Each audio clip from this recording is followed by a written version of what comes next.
Evo.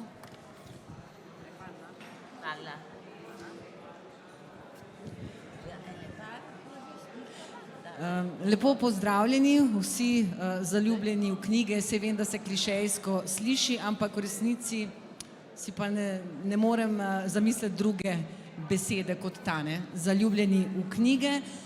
Prvič na gospodarskem sejmu sem hotela reči, če me ne bi Manca spomnila, da je bilo prvič pred 50 leti.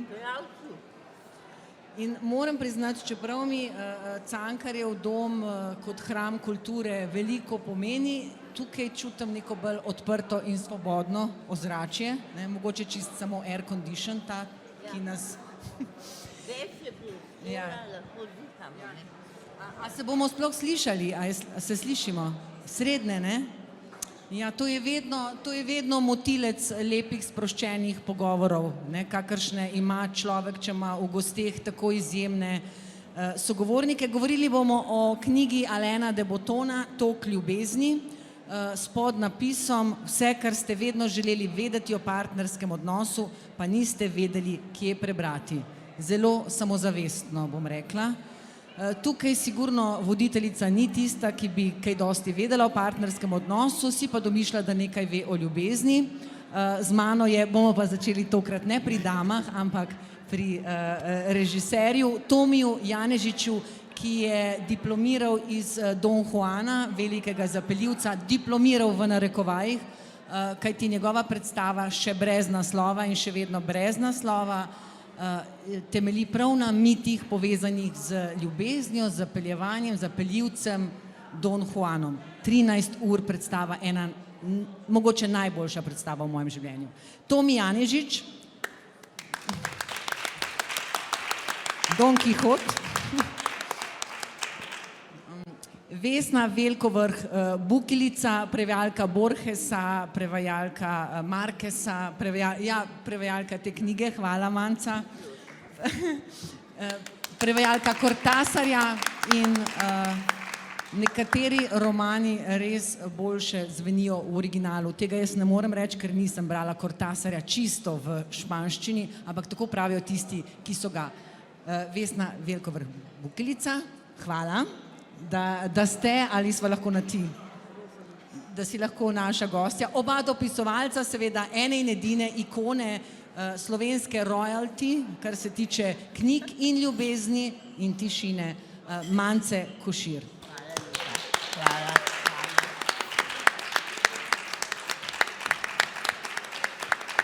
Jaz ne maram uvodov, ne maram prediger, tako da Manca, teh uvertur, ne, to. Tako da Manca, žal mi je, da ti ne vodiš, ker ti sloviš po teh navdihujočih uvodih, ki so res kot visoka pesem. Jaz bom šla in medias res, zelo banalno, ali nam Alain de Botton lahko kaj pove o ljubezni in če nam lahko morda celo kaj pove o ljubezenskem odnosu oziroma o partnerskem odnosu.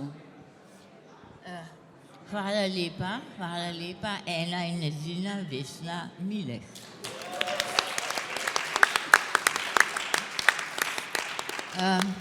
Jaz sem to knjigo vzela v roke dvakrat. Prvič sem jo brala in sem ugotovila, da ne govori o meni. Če knjiga ne govori o meni, je ponavadi ne berem. Potem sem se pa spomnila, da se poroči moja 28-letna vnukinja. Resno je zaročena, imamo datum poroke, ergo sem začela brati še enkrat z njenimi očmi. Z njenimi očmi je pa to imenitna knjiga, ker pripravlja človeka na realno stanje, ki se mu reče zakon. In to zakon, ki teče od prvega do recimo 20. leta. V tem času se zgodi vse sorte, ne. Veliko lepega in tudi zelo veliko težkega. Če si malce pripravljen, je morda lažje. Jaz sem se poročila pri 19, pojma nisem imela o ničemer, Tako da priporočam kakšno branje. In zdaj bo vnukinja brala to knjigo hkrati s svojim zaročencem. In bosta oba počrtavala. Ona slovensko knjigo, on je pa angleš, pa angleško. Potem se bosta pa zvečer v posteli pogovarjala. In to vam povem, bo super.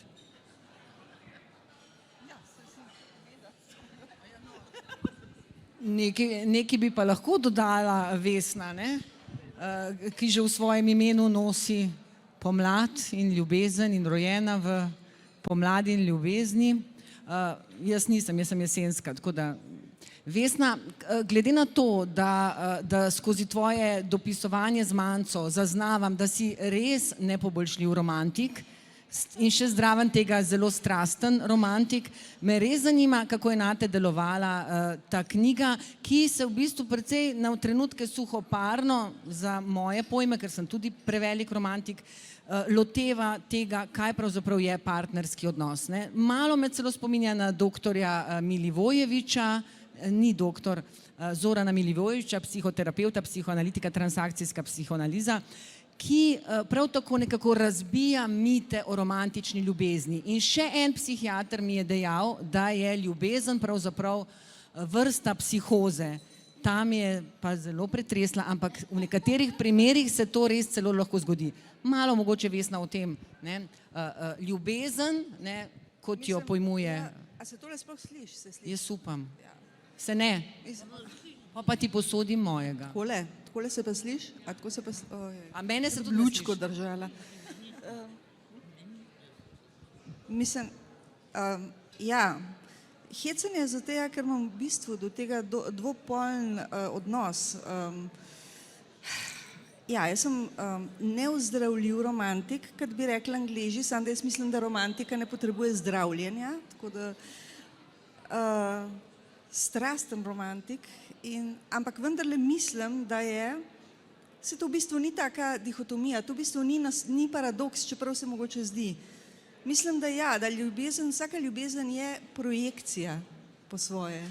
In mislim, da ima ta po svoje prav, ki si ga omenila, ker dejansko v marsičem je tako, da pravzaprav ljudje iščejo ljudi, ki imajo travme kompatibilne z njihovimi, nevroze kompatibilne z njihovimi in to je navsezadnje to, ne. Ampak ja, zakon, kot vidim, ne iz lastne izkušnje, ampak iz opazovanja in seveda iz te knjige, zahteva predvsem ogromno kompromisa, kar samo po sebi ni nič hudega, seveda, ampak ja, najbrž ni, mislim, kompromisi so v vsakem primeru potrebni, gotovo v življenju, ne, ampak v ljubezni, kaj jaz vem, jaz mislim, da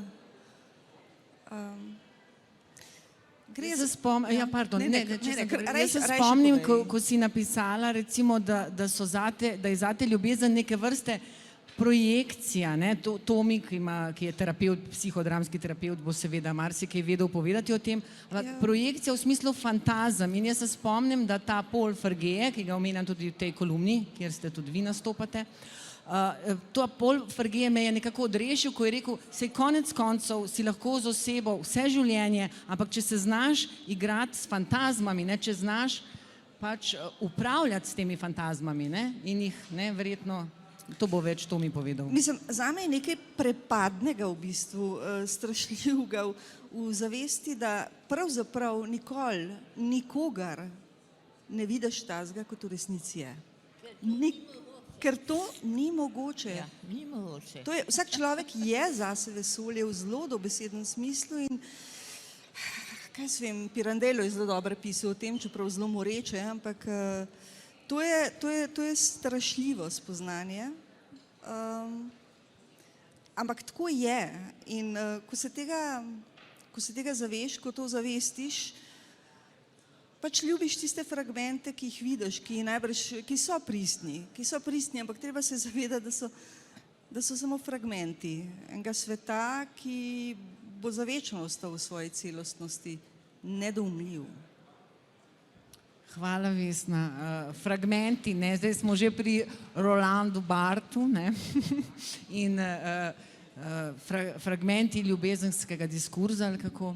Ampak še enkrat, Tomi Janežič je tudi psihodramski terapevt in če me spomin ne vara, je šel v to zgodbo tudi zato, da bi bolj doumel, kakšni so te impulzi, ki ženejo moške in ženske v to nenehno iskanje ljubezni, o kateri govori tudi Barth. O tem, da smo nenehni popotniki in iskalci, ne, ljubezni, strasti, erosa, vznesenosti in tako naprej.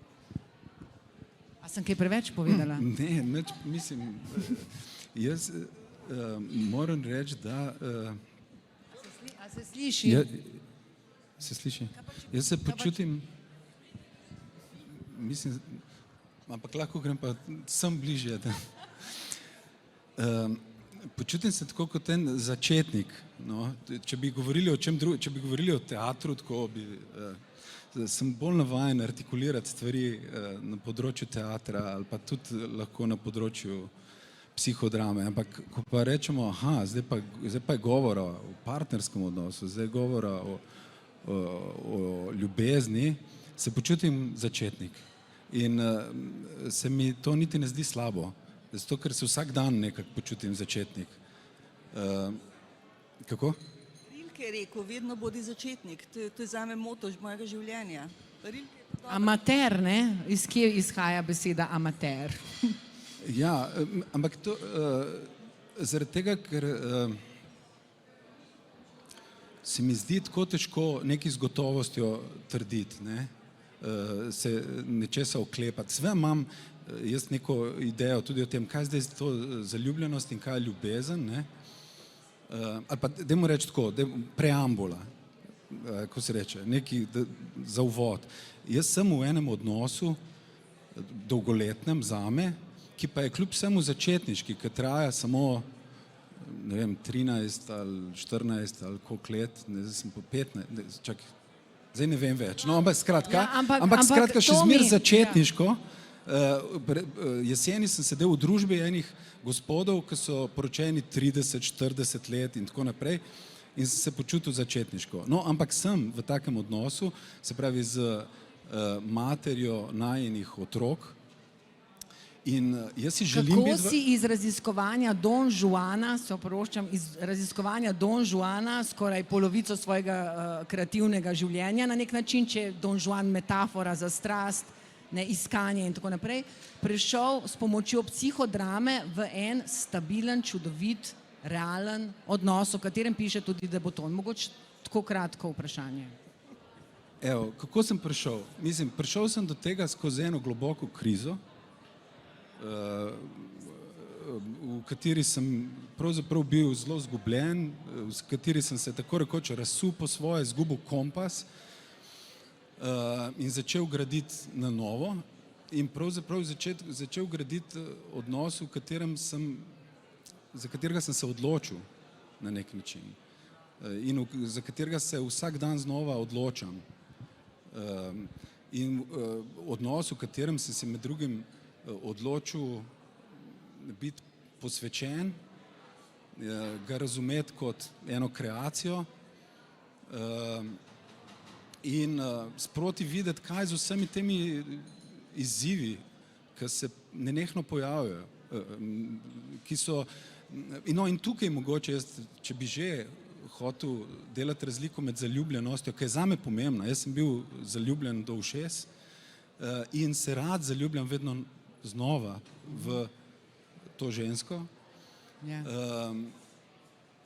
In mi je všeč tudi, ko vidim, da se ona zaljublja, recimo. In bi mi bilo žal, če se ne bi zaljubljala.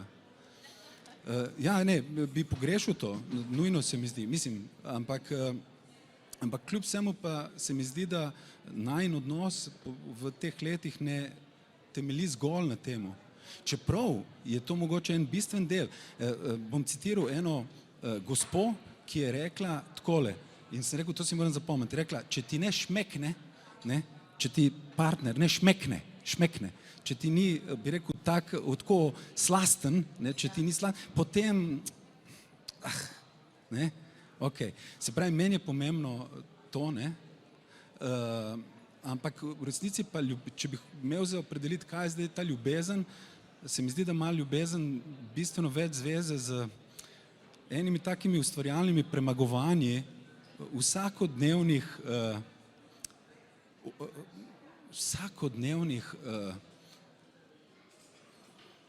malih in velikih dogodkov, izzivov, ki zahtevajo neke odzive, ki zahtevajo neke, in če jaz pomislim, kaj me pri njej privlači, je točno ta ustvarjalnost, da zmore izstopiti iz enih stvari, in vidim, da ona to nekako ceni tudi pri meni, ne? Če zmorem na nek način en ustvarjalen ali pa en svež, en zabaven ali ne vem kakšen način,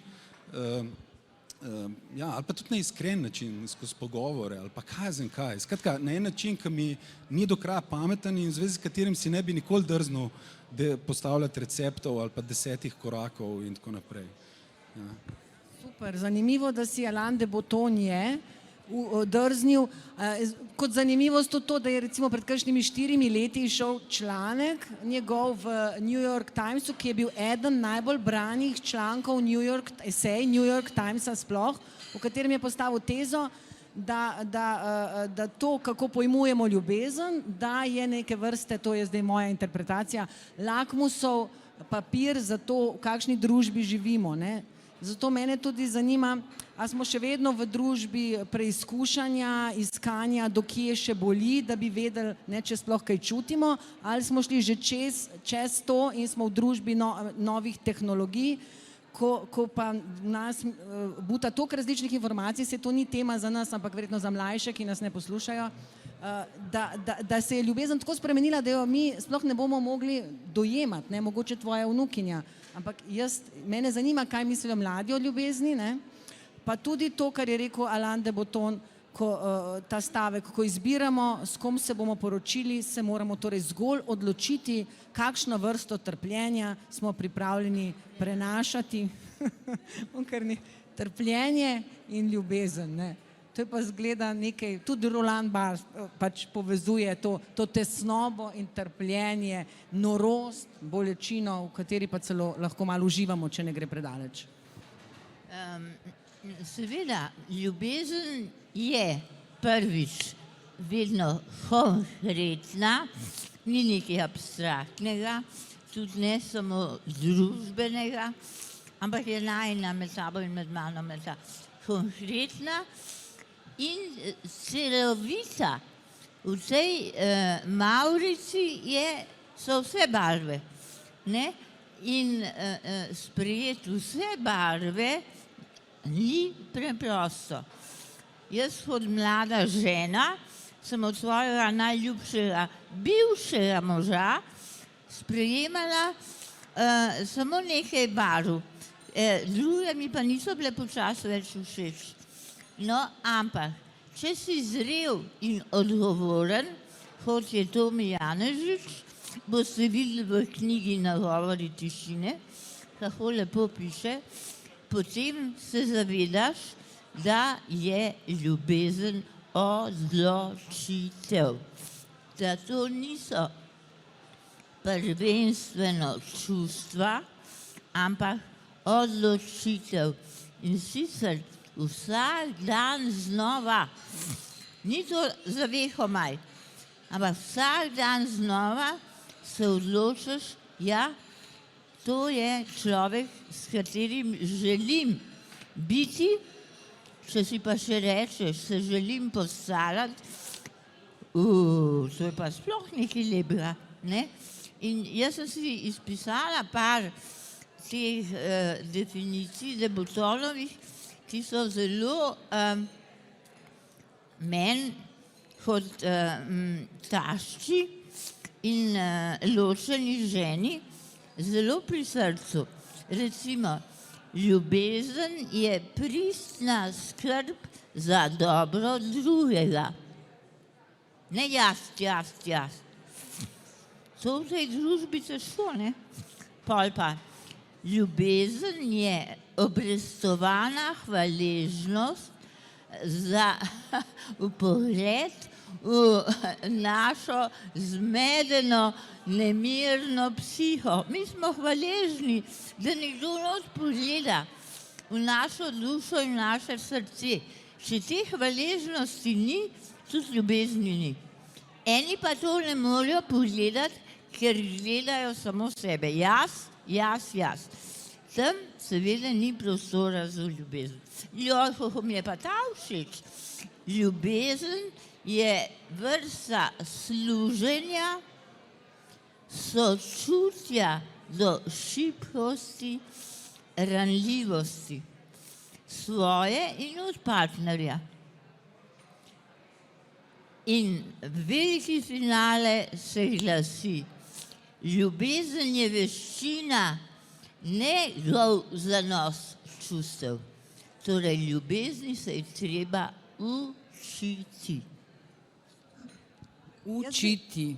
Jaz bi samo to dodala, kar se meni osebno zdi pomemben, ker sem premišljevala ob vsakem stavku, ki si ga izrekla, ki ste ga izrekli. Samo to, zelo preprost je, da to velja za vse oblike ljubezni, tudi za prijateljstvo, ki je zame najplemenitejša vrsta ljubezni. Čisto vse to velja za vse vrste ljubezni. Ne rada, ja, seveda, se čisto preprost sem, to sem hotela izrecno povedati. Ljubezen je, ja, ljubezen prijateljstvo. In vse to je treba upoštevati tudi v prijateljstvu, na zelo vsakdanji ravni. Ja. Ljubezen je enako dajati, je rekla še ena prevajalka Mojca Medvešček, ko sem jo vprašala, zakaj sama ne piše, ne? Je rekla, da raje daje glas drugim, ne? In zato tudi tebe sprašujem, Vesna, ne? A je res ljubezen samo dajati, ne? A ni najbolj pomembno, da se naučimo tudi prejemati, ne? Najprej bi rada svojo staro šalo odgovorila na tisti prvi del, zakaj sama ne piše, pa je prevajalka. Ko so me enkrat to vprašali, sem odgovorila, kako to mislite, ne pišem. Napisala sem par najboljših romanov 20. stoletja v slovenščini. Bravo. Kateri je bil najboljši? Hočem reči, in to deluje kot štos. Deluje kot štos samo zato, ker je v tem nekaj resnice literarnega prevajanja. Seveda je bilo mišljeno kot štos, da se razumemo. Ampak Vesna, vseeno. Rada imam take bomo. Kateri ti je najljubši? Sam to. Trenutno. Trenutno. Kaj pa, toliko jih je bilo, več kot 50 jih je zdaj že. Vem, no, ampak Cortázar, Borges, Marquez. Borges je tisti. Jaz sem borgesovska po naravi, taka sem se rodila. Jaz sem borgesovski lik, recimo, tako da pustimo to. To je šele zanimivo, ne? Ljubezen do avtorjev, ki jih prevaja. Ure in ure, dneve, leta in leta. Jaz nisem prevedla nobene od tistih knjig od Borgesa, ki so mi všeč. Jaz sem dobila papirke, ki jih drugi niso marali. Ampak takrat. To je šele ljubezen. Ja. Hočem reči, Borges je, ne da mi je ljub, on je kot moj alter ego, če se smem tako izraziti, pa tega ne bo razumel kot narobe. Cortázar vedno. Najbolj sem se pa zabavala v bistvu pri poslovenjevanju romana brez opomb. Kako je že opombe brez romana, to je Bartleby, od Enrika Vilematasa. Tam je bil vedno najbolj zabaven doslej. Ja, opombe, človek v bistvu, ki ne želi pisati, s čimer se zelo enačim. In je v bistvu zbirka opomb brez romana, tako se imenuje. Jaz hočem napeljati na ljubezen in drugi demoni, da bi šli še v to temno plat ljubezni, o kateri ne želite nič govoriti, je pa ljubezen pravzaprav. Ja, zdaj sem se spomnila drugega dela, ali je res samo dajanje? Ne, seveda ne, mislim, to je, seveda ne, sprejemanje je del dajanja, to je dinamika, ki v bistvu, ta ločitev je po mojem zelo fiktivna po svoje. Ja, ampak nimamo vsi malo težav s tem, razen tebe, Manca, no, pa mogoče. Ne, ja no. Ne. Vsi imamo težave, seveda, ker se vsi učimo. Življenje je šola, v katero hodimo, ampak na končen izlet pa noče nobeden. In prav končen izlet nas pa največ nauči. Zavedanje smrti nas uči še ene od definicij, ki jo je Le Breton napisal. Kaj je zrelost? Zrelost je, da si bolj želiš, da ljubiš, kot da si ljubljen. In lepše umrejo tisti, ki imajo polno srce ljubezni za druge, kot oni, ki si domišljajo, kdo je bil vse v mene zaljubljen. Tele težko umrejo. Zato toplo priporočam odpirati srce, naj stanuje v njem čim več ljubezni za druge. To se mi zdi, da je bistveno, kar si zdaj rekla. Vsaj za nas romantike je bistveno ravno to. Če bi morala izbirati, a bo kdo v vame zaljubljen, ali bom jaz v koga zaljubljena, sploh ni dvoma, da bi izbrala svoja čustva. Ker od tega nekaj imaš. Kaj imam jaz od tega razen bolečine? Če je nekdo zaljubljen vate, pa mu ti ne moreš vračati ljubezni, je to kvečem bolečina, razen če si totalni egocentrik, ne vem, ki se iz tega futra, ne? Od tega nimaš nič, samo bolečino. Svoja ljubezen do drugega pa, tudi če je še tako boleča, je izkušnja, ki te bogati, živ si. Tako da upam, da nikomor ne bom nikoli treba zbirati med tem, ampak sama, če bi morala zbirati, bi vedno zbrala jaz ljubiti. No, Markiza v nevarnih razmerih je že uživala, da je bil kdo zaljubljen in je uživala v tej manipulaciji. Ne? Zdaj hočem napeljati na epistolarne romane, ne? Ampak se mi nikakor ne pustite. Zakaj pa vas imam tukaj? Saj ste dopisovalci, saj ste ustvarjali eno... Ja, sej. No, nevarna razmerja, ne? Imamo tukaj Vikonta, ki tudi nam od začetka kaže temno plat ljubezni. Oziroma, če spet citiram... To je manipulacija, ki z ljubeznijo nima opraviti nič. Niente di niente.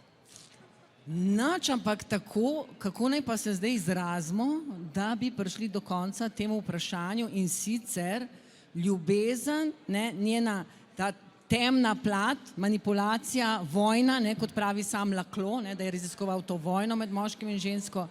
Mene pač zanima, zakaj, tako kot se je vprašal že Denis de Rougemont, zakaj človek, zahodni človek opeva veliko strast, nemogočo ljubezen, bolečino, temne plati ljubezni v svojih romanih, hkrati pa jih zelo kaznuje v javnem življenju in kaznuje prešuštvo in kaznuje vse druge vrste ljubezni. Zanima me, kako bi vi zdaj razložili to našo perverzijo zahodnega človeka, ne? Da hrepenimo v bistvu po romantični ljubezni, hkrati, kadar pa, ne, je pa treba to živeti, ali pa če vidimo pri sosedih, pa to blazno obsojamo, tudi javno.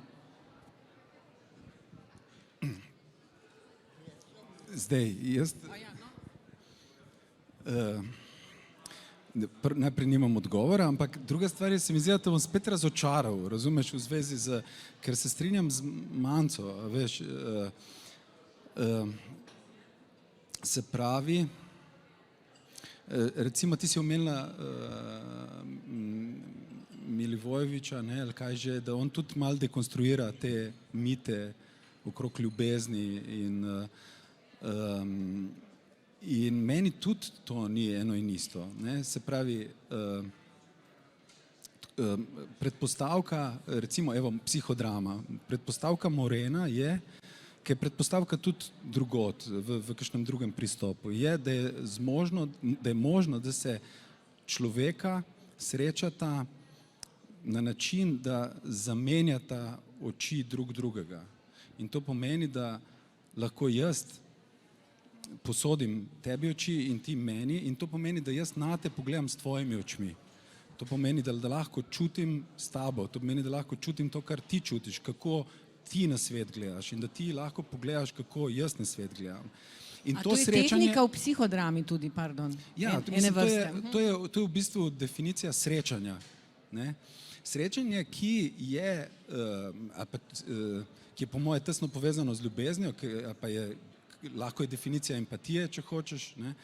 Ampak to je srečanje, ki je onkraj projekcij, fantazij, ki jih jaz polagam, in manipulacij, in iger, in transakcij. In to je onkraj enih socialnih igrc, ki se gremo, kjer jaz hočem od tebe dobiti to, ti od mene to, pa bo, veš, in se greva neke igrce. In zdaj, te igrce so del naših življenj, razne, ne, transakcije, ampak v bistvu pa se mi zdi, da vsi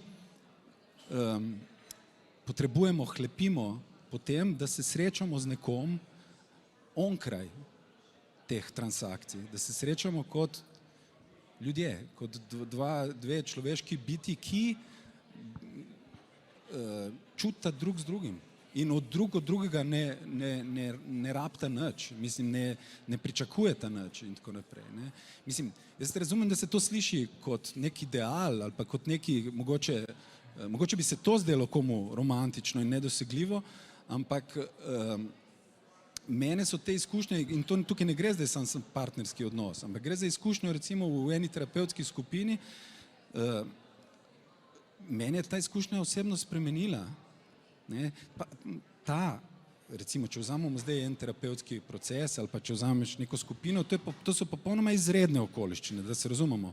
Izredne okoliščine, ne vsakdanje okoliščine, kjer se dogovorimo, da drug drugega ne obsojamo, da drug drugemu ne sodimo, da da nismo do drugega pokroviteljski ali pa da ne solimo pamet in tako naprej. Ampak da drug z drugim delimo in v teh izrednih okoliščinah se potem lahko zgodijo tudi neka izredna srečanja, kjer se čutiš lahko prvič mogoče v življenju sprejet in je to predpogoj, da sebe sprejmeš in je predpogoj, da sprejmeš pol še koga in tako da to, jaz razumem, da to ni tako šarmantno, razumeš? Seveda ni šarmantno, drugače ne bi bilo literature in umetnosti, ne, če bi bilo. Da se ne sliši tako dramatično, ne, da se ne sliši in tako naprej, ne, in umetnosti bom jaz tudi iskal napetosti in tenzije in konflikt in drame, ki jih nosimo sami s sabo, no, ampak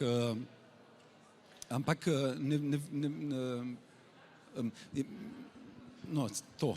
Ja, pa sej Tomi, ti si zdaj to povedal, da izhajaš iz te zahodne literature umetnosti, iz tega diskurza, kako v bistvu ves čas potrebujemo dramo, da se rodi, ne, kakršnokoli umetniško delo, hkrati pa ti živiš nekaj, kar pa je naš ideal, ne, in to se mi zdi čarobno. Ne, mi živimo nenehno drame. Ne? Jaz ga ne. Ti ne živiš dram? A ja, drame. Ne, ta ideal. Se pravi, jaz se še ustvarjam, vidiš, jaz z dramam se ne moramo poklic sem zgrešila, ja. Ne, dramam se po moje ne moramo izogniti, ne, pač drame so del nas, drame nasprotja so, ne moreš se izogniti nasprotjem.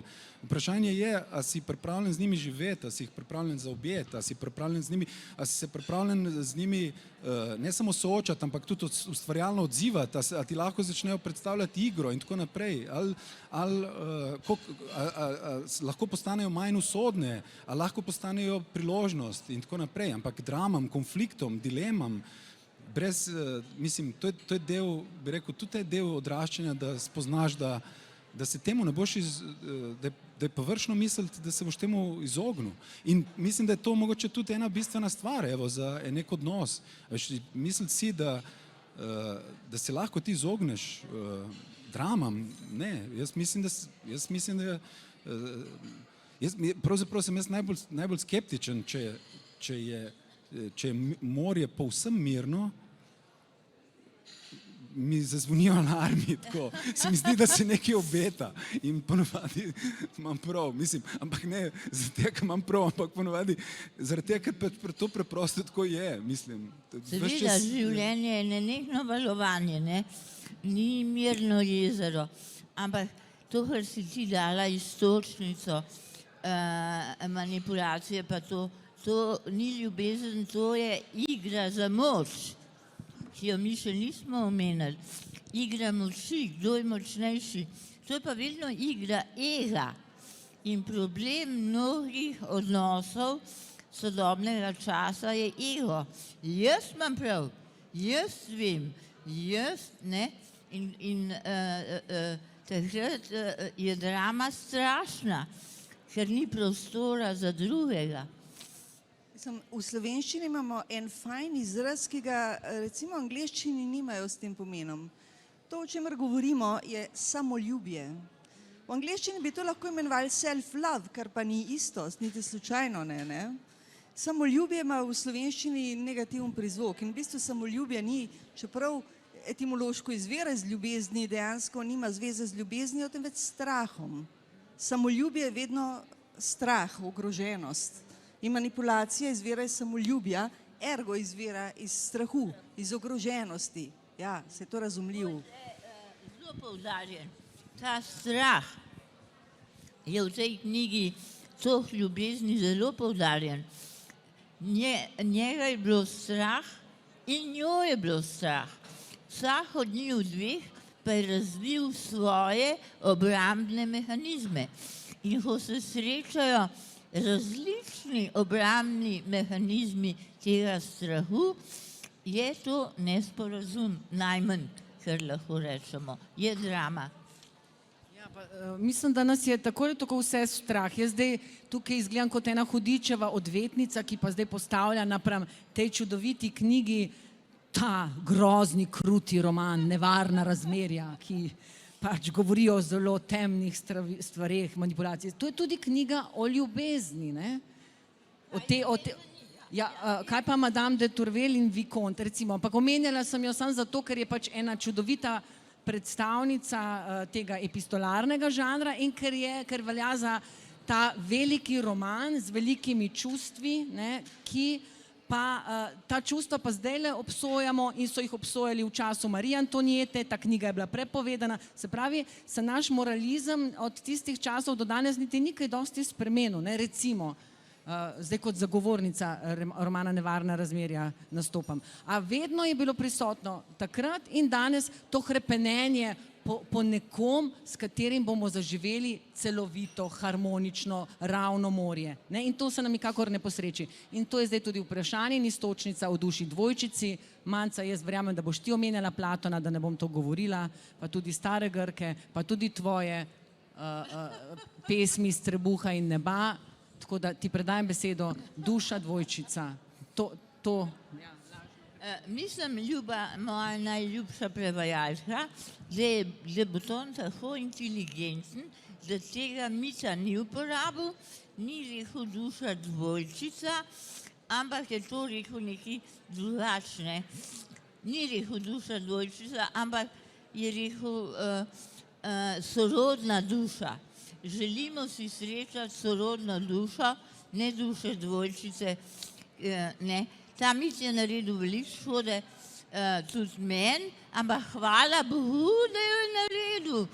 Jaz sem verjela, ko sem bila stara 16 let, v dušo dvojčico in sem se zaljubila v najljubšega bivšega moža in sem zanosila in zato imam otroka, Bogu hvala, in še 3 vnuke. Ergo, to je super.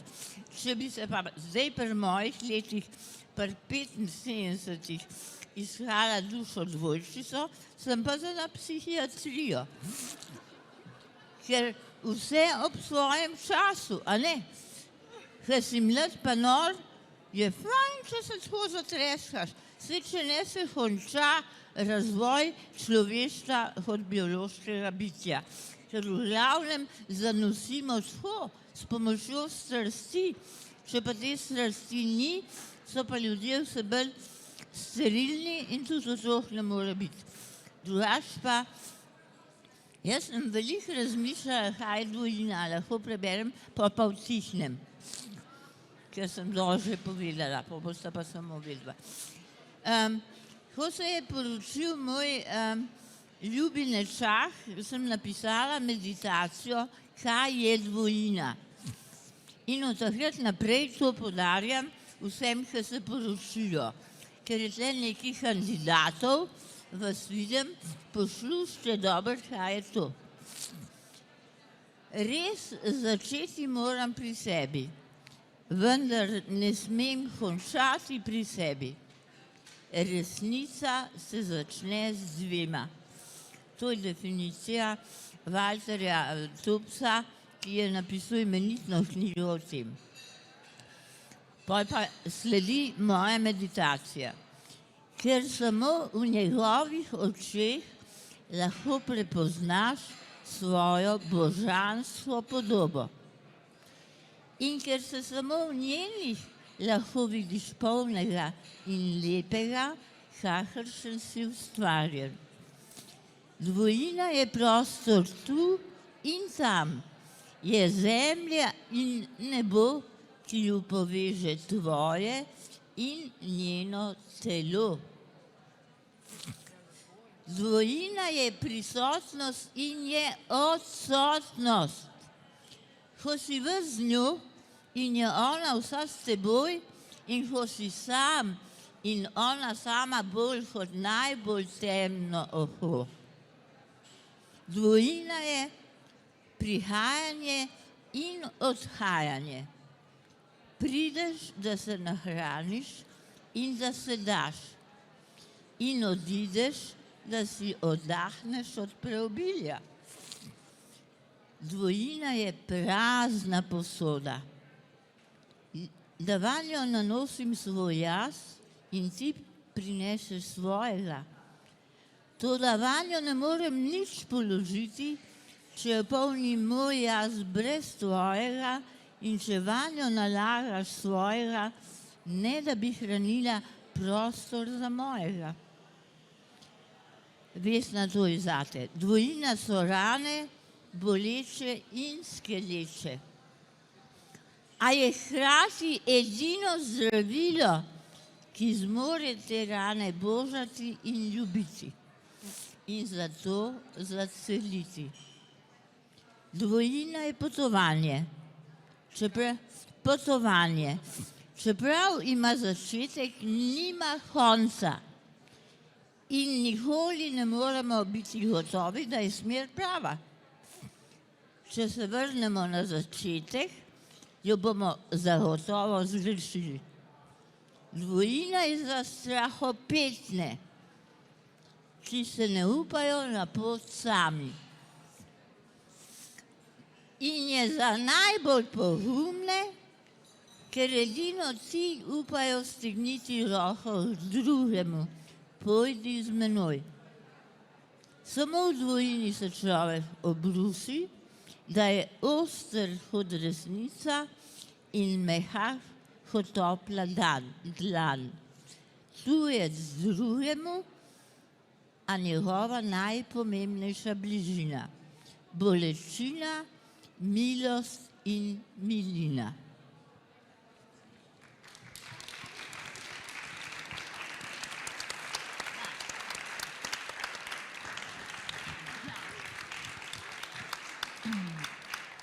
No, saj sem si kar mislila, da ne bomo govorili o tisti ljubezni v velikih romanih, če imamo tukaj svečenico ljubezni in dvojine.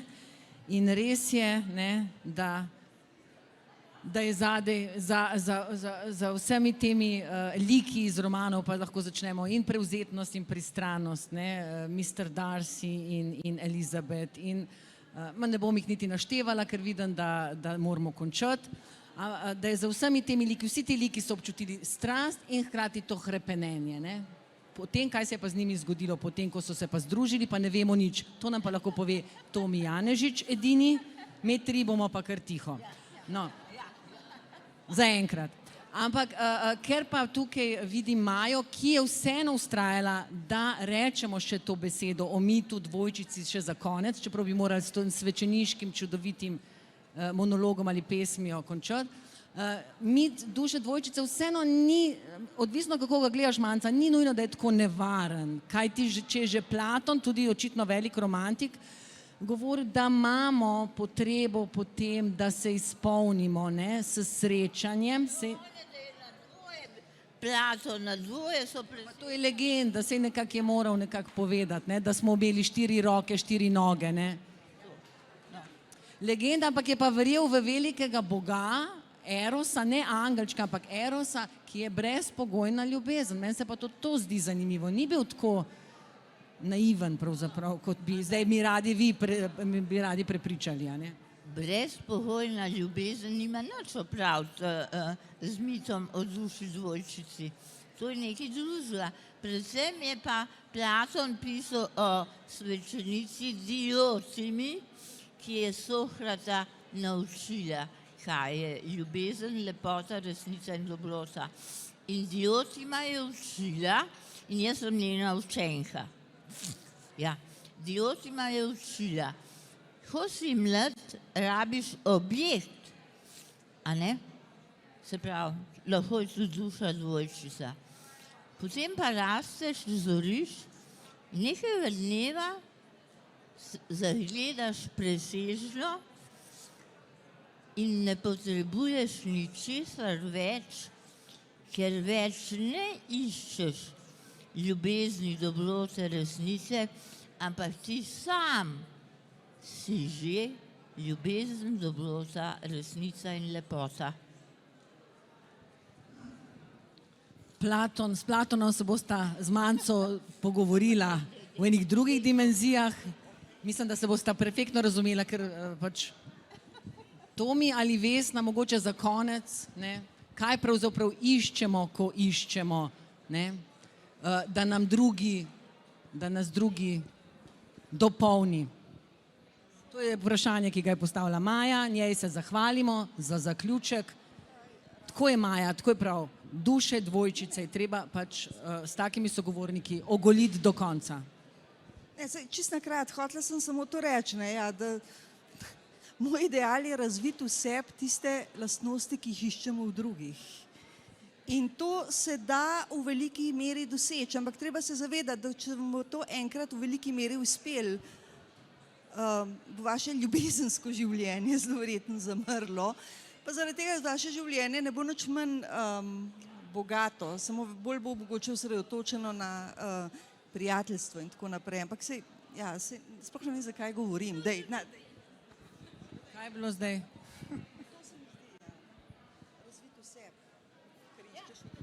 Monologi, veš, vse Jaz jih nimam kaj poznaš. dodati. Mislim, predvsem, vse je bilo že rečeno. Jaz mislim, da nič... Tomi, kot režiser si me danes razočaral. Nisi nas dobro zrežiral, postavil, nas dal na pravo mesto, ki nam gre. Pa jaz sem imel občutek, malo sem strani gledal in se mi zdi, da je šlo kar dobro. Ne, predvsem pa, mislim, kaj dodati temu, kar je res Manca je. rekla. Si videla, da smo vsi obnemeli Jaz tukaj? vem, kaj bi dodal lahko. To, kar si rekel že na začetku. Jaz sem toliko stvari prebrala, preden sem prišla na ta pogovor, čeprav se to zdaj že ne vidi.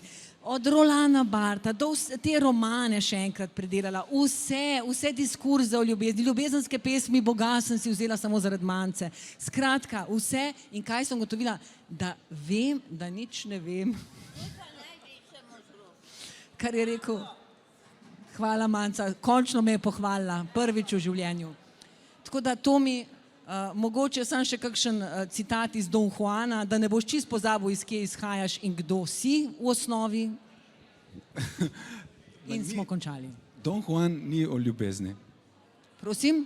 Don Juan ni o ljubezni. Ni. Ni. Don Juan ni o ljubezni in zdaj, ampak to itak, to je za stvar nekega drugega pogovora. Tudi ta mit Don Juana se pravi,